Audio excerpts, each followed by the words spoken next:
कुछ जगहें ऐसी होती हैं जहां इमारतें सिर्फ ईंट और पत्थर से नहीं बनी होती, बल्कि यादों से, डर से और अधूरी चीखों से।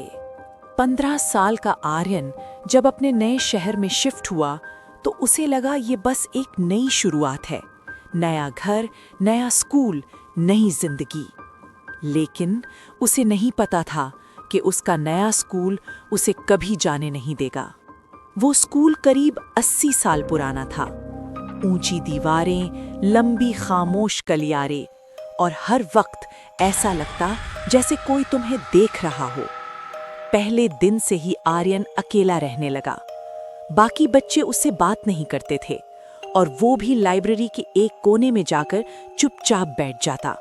एक दिन उसी लाइब्रेरी में उसे एक पुरानी डायरी मिली। डायरी पर मोटी धूल जमी थी, जैसे सालों से किसी ने उसे छुआ ही न हो। पहला पन्ना खोलते ही उस पर लिखा था, अगर तुम ये पढ़ रहे हो तो वो तुम्हें देख चुका है। आर्यन हंसा।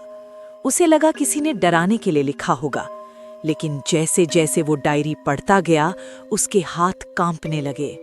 डायरी एक ऐसे लड़के की थी जो 20 साल पहले उसी स्कूल में पढ़ता था। उसने लिखा था, स्कूल के तीसरे फ्लोर का आखिरी क्लासरूम बंद रहता है क्योंकि वहां कोई रहता है। उस रात आर्यन सो नहीं पाया। जब भी वो आंख बंद करता उसे वही स्कूल का लंबा गलियारा दिखता और गलियारे के आखिर में एक लंबा सा आदमी खड़ा होता, 7 फुट लंबा, पतला और बिना चेहरे के। जहां उसका चेहरा होना चाहिए था वहां सिर्फ अंधेरा था। अगले दिन लंच ब्रेक में आर्यन खुद को रोक नहीं पाया। वो धीरे धीरे तीसरे फ्लोर पर चढ़ गया। पूरा फ्लोर खाली था, इतना खामोश कि उसकी सांसों की आवाज भी गूंज रही थी। आखिरी क्लासरूम का दरवाजा जंग लगा हुआ था। उसने हिम्मत करके दरवाजा खोला। जैसे ही दरवाजा खुला, बर्फ जैसी ठंडी हवा उसके चेहरे से टकराई। कमरा खाली था, लेकिन दीवारों पर छोटे छोटे हाथों के निशान थे, ऐसे जैसे किसी ने अंदर से निकलने की कोशिश की हो। तभी धड़ाम, दरवाजा अपने आप बंद हो गया। आर्यन ने पीछे मुड़कर देखा। कमरे के कोने में वही लंबा आदमी खड़ा था, बिना चेहरे वाला। वो चल नहीं रहा था, बस फर्श पर घिसटते हुए धीरे धीरे उसकी तरफ आ रहा था। आर्यन चिल्लाया, लेकिन आवाज बाहर नहीं गई।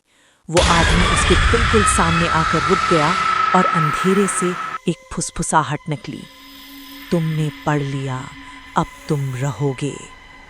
अचानक दरवाजा खुला। एक टीचर अंदर आई। कमरा फिर से खाली था। आर्यन फर्श पर पड़ा कांप रहा था। उस दिन के बाद आर्यन बदल गया। वो क्लास में चुपचाप बैठता और अपनी कॉपी में बस एक ही चीज बनाता, वही लंबा आदमी, हर पन्ने पर।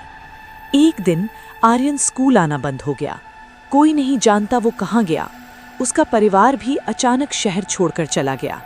लेकिन आज भी उस स्कूल के तीसरे फ्लोर के आखिरी कमरे में दीवार पर एक नया हाथ का निशान है, छोटा, ताज़ा और कांपता हुआ। और कहते हैं, अगर कोई उस कमरे में ज्यादा देर खड़ा रहे तो उसे अपने पीछे किसी की सांस महसूस होती है।